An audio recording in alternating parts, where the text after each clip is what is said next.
You're listening to the GeekWatch Podcast, episode 15, with your hosts, Brian Hatcher and Mandy Petrie.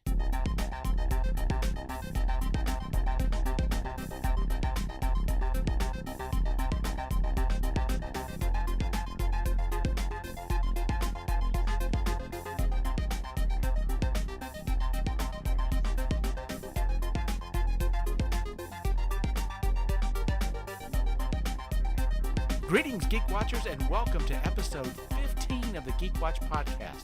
My name is Brian Hatcher, and with me, as always, GeekWatch's own resident geek goddess, Mandy Petrie. Hello, Brian. So this past weekend, we saw Black Panther. We saw Black Panther. We did not see it together, but we saw Black Panther. And so, now that you've had some time to think about it, what are your thoughts on it? Okay, Brian, how do I even begin? And I think everyone who has asked me, how was Black Panther? What do you think of Black Panther? And I am absolutely hardcore on this, that we are coming up on 130 years of motion picture production. To me, Mandy Petrie in Charleston, West Virginia, to me, this is the perfect film. Really? Yes. And when I tell people that, they're like, I don't know, Mandy, that's awful high praise. I was like, yes, but to me, this is the perfect film. It is Shakespearean. It is Sophoclean. It is Beowulf. It is Gilgamesh. It is such good storytelling, and it is perfectly symmetrical. It comes around full circle so many times, and there's the Gestalt theorem, the whole is greater than the sum of its parts. Right. You take Black Panther and you remove any one element from this movie, and it does not matter. It is still a wonderful movie. Yes, it's a superhero movie, but if there weren't superheroes in this movie, it is still a fantastic movie. It is Afrofuturism. If it didn't have Afrofuturism, it wouldn't matter. It would still be a fantastic movie. You could set this post-apocalyptic, the same story. It is fantastic, Brian. It is so perfect. And every character, the villains, the heroes, they're all exactly right. No one is wrong. They're all in the right. And you disagree or you don't disagree, you know that they are right. When are we going to do the spoiler warnings? Well, I think now is the time to do this. Now's the time to do the spoiler warnings. Yeah, now's the time to do the spoiler warnings. So we're going to say that if you've not seen this movie yet, what are you doing? But besides that, we're going to be here when you get back. So go ahead and turn off the podcast, go out, see the movie, then come back and listen to the podcast. Because, yes, we are going to go into spoiler territory, because a lot of what makes this movie great, you can't really talk about unless you go into spoilers. And so, from this point on, if you're still with us, then don't be mad if the movie gets spoiled for you, because that's where we're going with this. We're getting there. So you've heard this geek girl say that this is the perfect movie. It's entertaining. It is thought-provoking. It is socially important, and it's vital. It's socially vital, and the fact that we had to wait until 2018 for something this amazing to happen is kind of upsetting. Like, we're coming up on 130 years of motion picture production. And there are some great movies out there, listeners. You'll never hear me say that there are not fantastic movies, and there are pretty darn near perfect movies. I'd say Tombstone was pretty near perfect.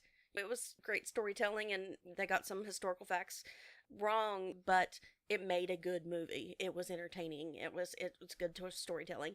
And so to me, Black Panther, it's perfect. It's the golden ratio of filmmaking. Because of the fact that it is a predominantly black cast, you have a black writer-director, and why that's important, because it's not like it's the first movie to have done that. I mean, we've had these type of movies before. We've had black superheroes before. It's hardly the first black superhero either. But what makes this movie important is that even with the amount of black cinema we've had in the past, there's always been this myth in Hollywood. If you have a movie with a predominantly black cast and or a black writer or director, is that it will appeal to black audiences, but not so much to white audiences. And certainly not to a world stage. And because of that, studios don't advertise these films to a world community. And so it becomes a self-fulfilling prophecy. other people don't come to see this movie. Well, you didn't advertise this movie to them. So, of course, they're not going to come see it. They haven't heard of it. Right. You can't come to stuff that you don't hear. But, of course, with Marvel, they took it a different route, obviously. This is a superhero movie. Because it's a Marvel movie, that whole idea, that whole mythology doesn't play out. I mean, obviously, if it's a Marvel movie, it's for everyone. Because Marvel movies are meant to be for everyone. And Marvel also has this strength that it's its own brand, and it has a reputation. At this point, you don't really need a name. Marvel is the name. And so, since you don't have to put directors in that people know about, or even actors that people know about, you don't need a star quality because the name Marvel Studios is the star quality. That allows Marvel Studios to cast talent. They can cast the best. It doesn't matter who's heard of... And it's attracting the talent. Exactly. Yes. That's why you can get a Glenn Close in a Marvel movie. That's why you can get a Kenneth Branagh directing a Marvel movie. That's why you can get Angela Bassett and Forrest Whitaker into these Marvel movies, because they know the quality is there, and because Marvel can... And here's the thing. I don't want to say take a chance on a movie like Black Panther. Hollywood thinks it's a chance. They think they're taking a risk, and it's not. It's never been a risk, because people appreciate talent.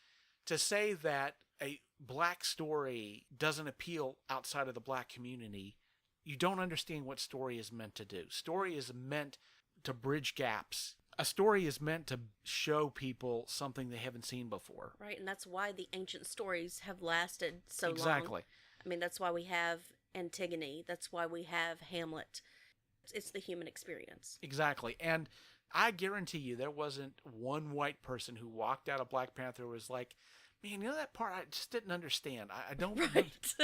Because, again, black stories, women's stories, are human stories. That's it. And so, for me, Black Panther was just a combination of great writing, great directing, great talent, acting it out. It's definitely going to be in my top 3 Marvel movies of all time, superhero movies. It's weird, but it is true that nobody in Hollywood has ever questioned that you couldn't make a movie with white people in it and put it in front of a black audience and the black people wouldn't get it. Right. There's never that assumption was ever made. To think it goes the other way, that makes no sense. But Black Panther found his audience because Marvel wasn't as stupid as everybody else. They're like, look, people are going to get behind this film. And of course they did. And that's why they advertised it. That's why we had all these... Everyone, yes. It's for everyone. And that's why they were able to do all these red carpet events around the world. And people turned up and they turned out for it. I mean, so much. They did. Well, in a 4-day total, and it's going to sound like I'm about to bash somebody, and I'm not. In the first 4-day opening, Black Panther made more money than Justice League did its entire 13-week run in the theaters. Not to get on a tangent about DC and Warner Brothers, but Marvel Studios just seems to do it so well. And they had so much faith in Black Panther, in the story they were telling, in Ryan Coogler, who, believe me, if you've seen Fruitvale Station, you've seen Creed, this wasn't a fluke. He knows what he's doing. He understands storytelling to a point that I will say this. If you go into this movie, there's a danger of assuming the cliche to a point where you think something cliched happened, it didn't. Just because you've seen it so many times, you'll expect it. I find it interesting that when I talk to some people about the movie, they'll recall some things that didn't happen in the film because it's a classic cliche. For example, when you ask about Michael B. Jordan's character, Killmonger, and you say, well, he took the throne. Why did he take it? It's because he wanted to take over the world, and he was going to use the power of Wakanda and their weaponry to do that. I'm like, no, that's not what he's trying to do at all. He had a right to challenge to the throne. He did. He absolutely did. And he saw things that the people of Wakanda have hidden themselves from.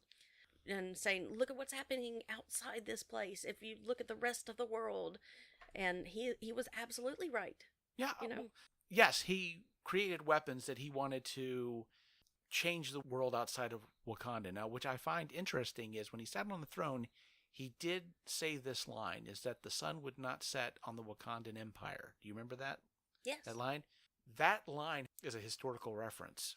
he even said he learned from his oppressors. It was once said that the sun never sets on the British Empire. And at one time that was true because they had colonies all over the place.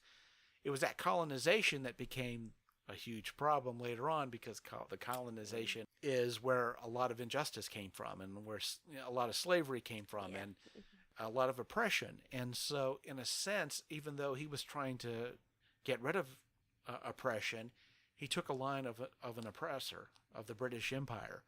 And that was directly out of history, and I found that interesting. But as far as the weaponry and all of that, that's not the answer to the question, why did he want the throne?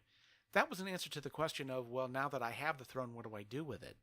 I might as well do something good. And he was, in his opinion, he was doing good. He wanted to do the right thing, and to him, that was the right thing. Yes, he was right, yeah. But it wasn't why he wanted the throne. And this is what is, to me, why this is such an amazing story. Is the biggest mistake that people make in telling stories is that they don't realize that all stories have a big story of cause and effect, but it also has a small personal emotional story. And the big story isn't the most important part of it. It's the small personal story. The big story is only there to drive the little story. The events that happen in the big story make the person confront the small personal story. That's the whole point of it. And a lot of people don't know that. That's why you get Michael Bay films. Lots of explosions, but nobody changes and there's no arc. They're all concerned with the big picture and they're not worried about the small personal story, which is what really drives story. That every person can relate to because everyone's been through that. But that's what we get in most movies. So people who go in to see Black Panther think that Killmonger's entire motivation was, I want to go to Wakanda, become king so that I can take the might of Wakanda and turn it upon the world. And that was not the main reason why he did it. He was a small child in a poor neighborhood. He saw his father struggle to end oppression. A black person in an urban setting feels like an outsider because that's the way they're treated. By authority, by the police. And in 1992, during the riots, Exactly. He saw the riots. And as geeks, we know what it feels like to be an outsider. Not necessarily in that level, but we all know what it feels like not to be understood and not to be a part of the world. And many of us have this fantasy that we don't belong here. There's some land far away where we belong that understands us. And this young boy learned that there was this magical land that was supposed to be his home, but it was cut off from him. He wasn't allowed to go there, but it was this place where he belonged. These were his people, and he learned about Wakanda. He had the tattoo on his lip. His father tried to make him a part of this culture that was his birthright, but he was cut off from it. And the whole point of him getting the throne was so he could go home, because unless he's the king of Wakanda, it would never have been permitted for him to go home. He would never have been allowed to stay because of what he represented. His father's sin cut him off. And he just wanted to go home, and he couldn't. And so this whole thing was about getting back to Wakanda. Now, once he became the king of Wakanda, what does he do with that power? And he had ideas about it, but that certainly wasn't the main reason for doing it. The main reason was to get back to where he belonged. And the truth is, T'Challa, in that throne room, when he showed up, could have very well said, I know what your father did to my uncle, to your father. I know what he did to you. I'm not going to make the same mistake. Welcome home. He could have said that, but he didn't, because that could have destabilized the rule of Wakanda. And T'Challa knew that. And so did Killmonger. And so the only option he had was to take the throne. And he knew how that was going to have to happen. And that's why he joined the army. Not because he had some lust to kill, but he had to learn how to do it, because he was going to have to fight to the death to come home. And so he had to get ready for that. And that's what he did. Where some people might say, well, he had a hard heart, and so he killed a bunch of people. It's a kind of a chicken and the egg sort of a situation. It's the other way. Yes, when you kill a lot of people, it does harden you, because it has to, because it becomes a protection for you. And so the type of person that he was came from the fact he was in the army, he was an assassin, And keep in mind, people see all the marks on his body that represent all these people that he killed. The large majority of those marks were because somebody in a uniform said, take care of business. Mm-hmm. It wasn't because he was getting his jollies off on it. It's because he was in the military and that was his job. And the better he got at his job, the more they kept throwing him into these situations. But he was doing it because he was preparing, because he had to, because those were the rules that were set up in Wakandan society, is that if you're going to take the throne, it's in a trial by combat, and he had to be ready for that. Amazing, technologically advanced society, the most technologically advanced society in the Marvel universe, that they're still doing trial by combat, and they still wear the traditional clothing. And can we just talk about Princess Shuri for a second? Oh, she is my hero, Brian. Yes. I love her so much. When she says, this corset is uncomfortable, can we move on? That is every person in every ceremony. It doesn't matter if it's trial by combat. It doesn't matter in every ceremony. If it's a wedding, this corset is uncomfortable, can we move on? Yeah, well, I love her so much. I love the fact that the most intelligent being, not human, not alien, the most intelligent being in this entire universe is a 16-year-old girl from Earth. I love it. Oh, yes. And again, going back to what you were talking about, Wakanda is this combination of advanced technology but a respect for tradition. Yes.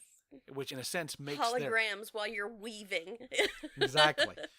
But that's the strength, and that's also the weakness of Wakanda, and it's the story of the utopia, which I find interesting that we're getting a utopia story, because especially in this day and age, our futuristic stories tend to be very dystopian. Yeah. And so a utopian society, you don't see that very often.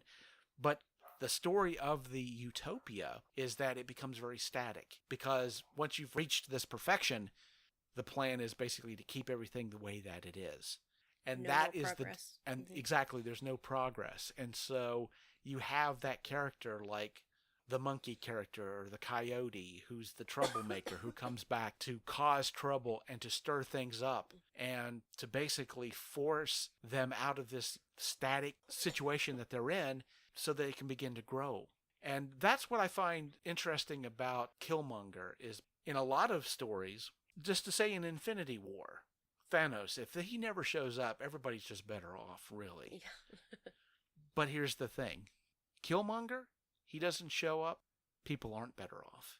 T'Challa isn't better off, because the purpose of everything that happens with Killmonger is so that T'Challa can grow and become the king. Because when he defeats M'Baku and receives the crown, he doesn't become king at that moment. In the mini-boss fight? Yeah. He doesn't become king at that moment. His bloodline gave him the crown. Mm-hmm. His bravery gave him the throne. But until he faced Killmonger, that's when he became king. Mm-hmm. And he was very much diplomatic. And I do really like that about this story. When you see so many movies about royalty, he's a great diplomat. He listens to his advisors. And when they tell him he's wrong, he accepts that. And I really enjoy that. And here we go for ADHD moment.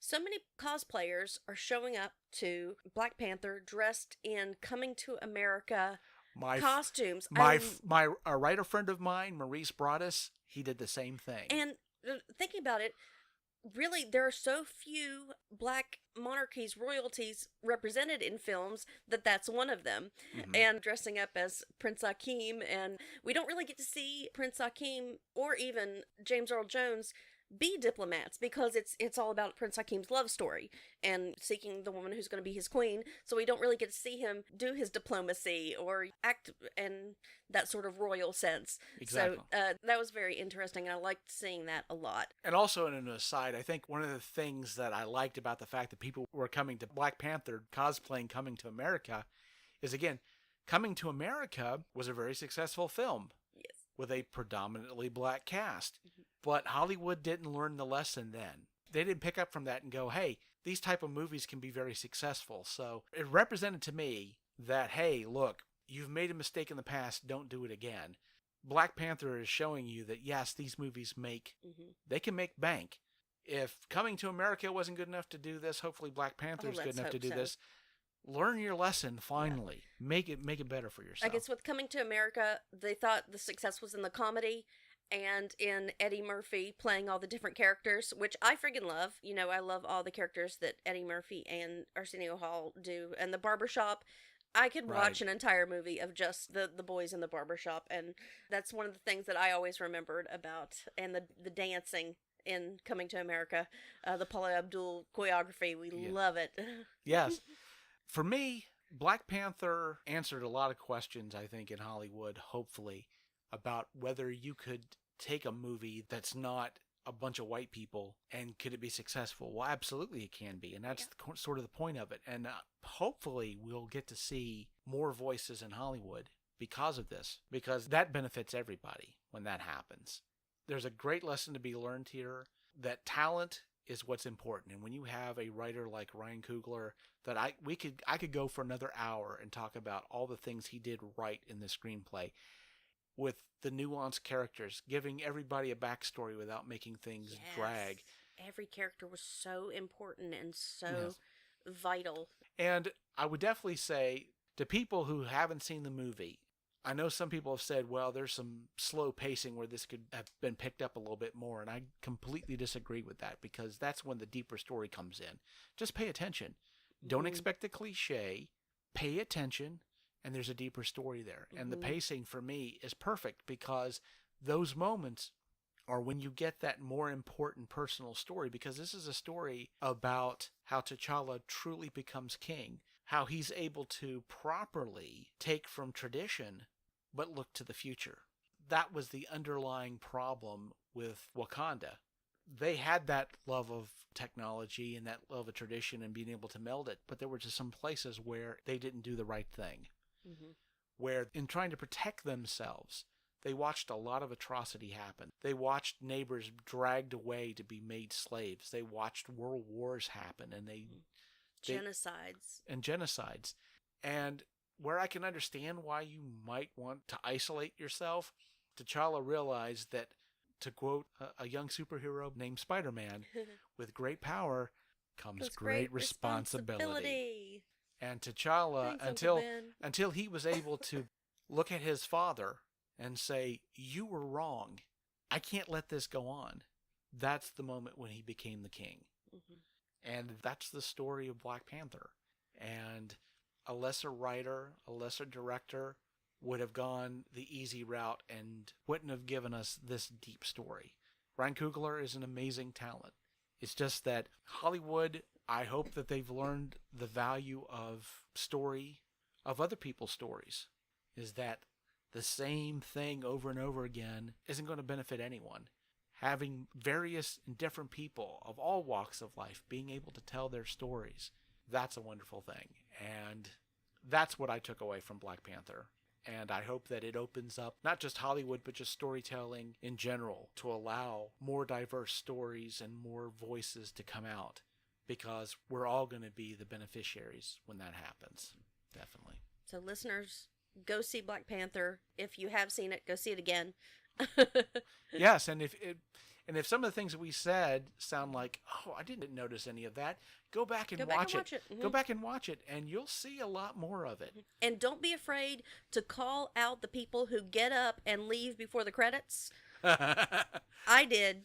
That amazes me that people still, in Marvel Tell them, movies, sit down. It's not over yet. There's stuff to happen. It amazes me that people still don't realize that there's stuff in the credits in the Marvel movies. What? How do you not know this? Yeah. It should be obvious. So, yes, stay for the credits. Stay. So, guess what happens Sunday? You know what happens Sunday. I'm going to be crying a lot on Sunday is what I think is going to happen. Yes, I think that that's a very good observation. But this Sunday, the return of The Walking Dead. The Walking Dead has this, what they do, of course, if you watch the show, you know, is their seasons don't run all the way through. They cut it in the middle, and they put a little bit of time between it. And they always end the first half of the season with a heartbreaking cliffhanger. And, always. And they really smacked us in the feels this time. They did. They certainly did. And so, now that The Walking Dead is returning, we are going to, here on GeekWatch, have a weekly segment that I'm going to call What, the dead? What the dead? We'll do a review of every episode that happens starting with this Sunday. Okay. And we can talk about it and what we think about it, what we feel about it, how many tears were shed, etc., etc. But to start it off for this week, there, of course, was a trailer for the upcoming season, which you've seen now. Mm-hmm. So, what did you pick up from that? Okay, well, not being a reader of the comics, hear all the internet buzz about the next big villain or the big bad that's happening next. I'm wondering if, like, when they're coming up out of the water, like, do walkers do that? And so... Well, there's been a lot of talk that they might not be walkers, they might be the Whisperers. Okay, there was the next a big theory. bad. Okay, right. All right. Basically, humans that dress themselves in the skins of walkers and walk with them and hide in groups of them to make themselves safe because they have these walker shields. So it's like when you pour the guts on yourself. Exactly, but it's to them hide. they're more dedicated to that. They live amongst the walkers. Wow. And so in the comics you had these moments where you saw walkers riding horses and carrying weapons, and people are like, oh no, what does that mean? They're getting more intelligent? Wow. This is bad. You find out what they are eventually. So there's been that theory. I don't know if that's the case. They're so synchronized, like exactly. lifting up out of the water just perfectly. Yeah, a lot of people said that, and they said that doesn't look like a walker thing. Right. That maybe just the way that it was edited, however, that might be the case, that they are walkers. And of course, the reason people have been talking about the Whisperers is because there's a certain thing that happened in the cliffhanger. And yes, we're going to talk spoilers because obviously, if you've not seen the last season, the first half of the season of The Walking Dead, obviously we got to talk about it. But Carl got bit. I know. And that, especially for those of us who've read the comics, was a huge shock. Because that sure as heck didn't happen in the comics. And looking at the trailer, it doesn't look like Carl's going to live. Yeah, and I'm with the deniers. I'm in denial. I'm just thinking, maybe it wasn't a walker that bit him. Maybe it was a human. Maybe it wasn't real. Maybe it's a dream. And I'm with the deniers, and I just keep hoping that it's not going to happen. And those of us who've read the comics, Carl has always represented the future. He's the one that represents those who are going to inherit the world. For him to survive and go on, for humans to come back from this catastrophe, to recreate the world for people like Carl. He has always been that representation of the future, which I wonder if they're killing off the future, are they killing off the future of the show? Now, here's the thing. I don't want people to get the idea that I believe that every time that the Walking Dead television show strayed away from the comics, that it's always been a disaster. Because this is where we get characters like Daryl Dixon, who never appeared in the comics. This was a character created for the show. And the changes they made to Carol's character, from in the comics being a very needy, dependent person who winds up committing suicide at the prison by letting a walker bite her. Wow. Pretty pathetic, yeah. Obviously, a pathetic kind of a situation there. And they take that character, and instead of doing that, they make her a badass. Yeah, one of the most BA females on television at this moment. They make her awesome. And so in that situation, yes, the television show got it right, where the comics maybe not so much. But there have been those points where they've kind of strayed away from certain things, or just twisted them a little bit. I believe that the Bob character, when he was talking about tainted meat, that was originally a terminus, and right. that was a different character, that they were eating his leg, and he said tainted meat, right. That it wasn't Bob, but right. Bob out of so that. I mean, a lot of the stuff that they adapted from the comics and changed it a little bit, but the whole deal with Carl dying, because it looks like that's what's going to happen, they're either going to kill him, they're going to set this up, and it's going to be like, oh, well, that's bad, or they're going to jump the shark and find some way to save him, and I think that's even going to be worse. That's what I want. That's what I want to happen, Brian. It's sci-fi. It could happen. Yes, but if it's going to happen well, they need to have set up how that was going to happen already. And I don't think they've done that. And from some of the stuff... Can Carl be the one who is immune? Can he? Well, is that not Deus Ex Machina, though? It is Deus Ex totally... Machina, but to me, I don't care. Because I want Carl to live, but I wanted Beth to live, I wanted Glenn to live, I want everyone to be happy, and... But the thing is, for good storytelling, you've got to set that thing up. And from what I've been hearing behind the scenes stuff, I don't tend to dwell on a lot of that too much because I'm more interested in the story. I don't necessarily need to know what's going on backstage to let that story happen. But some of the stuff I've been hearing is, yeah, Carl's gone. Oh. And there's been some stuff happening backstage that's made that situation necessary. Now, whatever that is, because there's all this speculation about what that might be. That being said, I understand, especially in a series that's stretched on this long, is there some things that you have to deal with that do not advance the story in the way that you want it to happen. You just have to do it because of things that have happened behind the scenes, and you've got to adjust and make changes. But if AMC is doing this of their own accord, if this didn't have to happen and they decided to do it to mix things up or for whatever reason, and it didn't have to happen, I think it's a mistake myself. And the reason being is, as a fan of the comics, there's a lot of stuff that Carl gets involved in later on in the stories that all of that goes away. And it's a lot of really good storytelling.